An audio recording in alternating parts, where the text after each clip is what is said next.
د پښتون وطن تاریخي دره خیبر باره کې یو څو خبرې تاسو سره شریکوم. نو دره خیبر وایي پرې کیسو کهانو کې خلک دا وایي چې یو ځای داسې دی چې هغې ته چې څوک تللي دي بیا ترې واپس نه دي راغلي، یا خلک وایي هغه چې د هغې نه پورې وطن مړ شو او چې شاته یې وکتل نو وایي ګټه ترې جوړه شوه. نو وایي که په حقیقت کې داسې یو ځای نه هغه تاریخي دره خیبر ده. د پښتون افغان وطن دا دره خیبر د افغانستان او پاکستان ملاولو وره دره ده. دا شروع چې کوم دی نه د دې د جمرود بازار نه کیږي، د هغه ځای نه کوم ځای کې چې پاکستان د جنرال ایوب خان حکومت هغه باب خیبر جوړ کړی دی، نه د هغه ځای نه دا تاریخي دره شروع کیږي او د ترخم بارډره پورې چې کوم د افغانستان او د پاکستان په منځ کې د ډیورنډ هغه کرښه ده، نو تر هغې پورې دا دره ده. دا دره نو د دې جغرافي داسې خونده کې ده چې دا یوه تنګه دره ده او د دې نه دواړو طرفو ته 1500 فوټ اوږده اوچت غرونه دي. نو بس دا لکه مطلب دا دی چې د یو دره ده تنګه او د دې نه دواړو طرفونو ته دیوالونه دي. نو په دې وجه باندې وایي دا د فاتحینو لپاره د غیر ملکي حمله آورو لپاره هر وخت یو ګران او سخت ځای ثابت شوی دی. د فولادو ځمکه ثابته شوې ده او په دې وجه باندې دې ته وایي چې کوم دی نه خلک د ګریویارډ اف سوپر پاورز وایي چې دې ځای کې چې کوم دی نه عالمي طاقتونه دا د هغې قبرستان دی خخیږي پکې. نو دا خو د دې جغرافي شوه. اوس د دې تاریخ نو له پخوا زمانې نه چې کله هم فاتحین راغلي دي نو اکثر په دې لارو باندې راغلي دي، که د افغانستان د سایډ نه انډیا ته راتلل نه په دې لاره به راتلل، یا د انډیا د سایډ نه افغانستان ته تلل نه په دې لاره باندې به تلل. نو دا تاریخي دره په لومبي ځل باندې چې کوم فاتح یوز کړې وه د هغې نه مخکې به هم یوز کړي، خو چې لکه ریکارډ هسټري د هغې کې دا سکندر اعظم و. او سکندر اعظم چې کله وایي تاریخي دره یوز کوله نو د ایران چې فتح کو نو دا اول څومره غټه خبره ده. ګورې چې ایران هغه ملک و چې هغه پرشین امپایر و، نو سکندر اعظم پرشین امپایر چې کرش کو هغه یې چې کوم دی نه چې فتح کو نو د پرشین امپایر نه بعد چې کوم دی نه یو عام غونډه کې علاقې ته اوس هغه راته خو هغه ته څه پته وه چې د عام علاقه به هغه ته څومره سخته پرېوځي. نو سکندر اعظم چې کله د ایران د طرف نه افغانستان او د افغانستان نه دره خیبر پار کوله نو هغه مشهوره خبره چې ده چې دلته کې د سکندر اعظم فوج ته ډېرې ګران وختونه به رالل او نو سکندر اعظم بیا وایي خپلې مور د خط ولیکو او مور یې ورته دا ووایي چې ماله یو څو کسان راولېږه د دغه ځای او چې کله ده وله یو څو کسان ولېږل نو د سکندر اعظم مور ورته هغې یو څو کسانو د پښتنو وفد چې کوم ټولګې هغې ته یې ویې چې تاسو کې مشر کم یو دی نو هر یو په یو اواز باندې ویې چې زه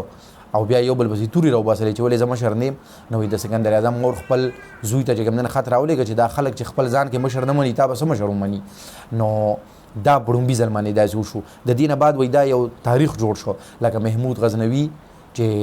هغه خو د افغانستان خو ترکو نسل و. نو دا ترک محمود غزنوي چې کله په انډیا باندې دا ول اسمبلی کولی نو دا هغه څنګه ول اسمبلی وکړي هغه چې تاریخي دره خیبر پار کوله څنګه یې پار کوله ولې هغه فریدیان اول چې کوم دی نو غلامان کړل نو دا یې بیا پار کوله نو نه یې چرې داسې ونه کړل. محمود غزنوي هوښیار و هغه ته د دې پته وه هغه فریدیان ځان سره شامل کړل نو ځان سره شامل کړل نو دا د انډیا په دې 18 حملو کې د هندوانو خلاف چې وي نو هغې کې ورسره د افریدیانو پښتانه هم چې کوم دی نو جنګ کې شامل وو نو هغه په دې لاره باندې دا تاریخي دره چې کوم دی نو کراس کړه. ښه د دې نه بعد چې کوم دی بابر چې راغی نو بابر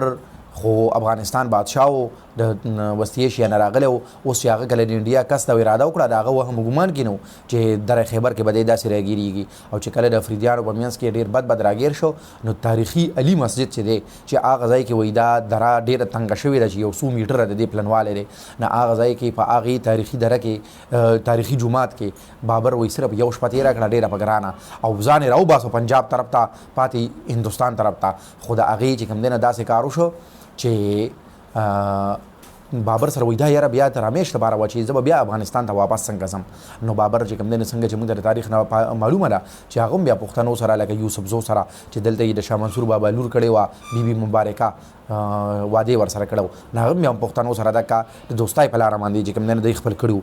دغه شان چې کوم دی نه سیکانو ښه دا هم ده اوس ګورئ موږ دا نه کړي چې موږ پښتانه یو نو موږ به د پښتنو داسې تاریخ بیانو چې هر وخت دی بادران و دی ګینې اډو چېرته شکست نه دی خوړلی پړی نه دی لیدلی نه ولې نه دی خوړلی. نو د سیکانو په دور کې چې کوم دی نه سیکانو پېښور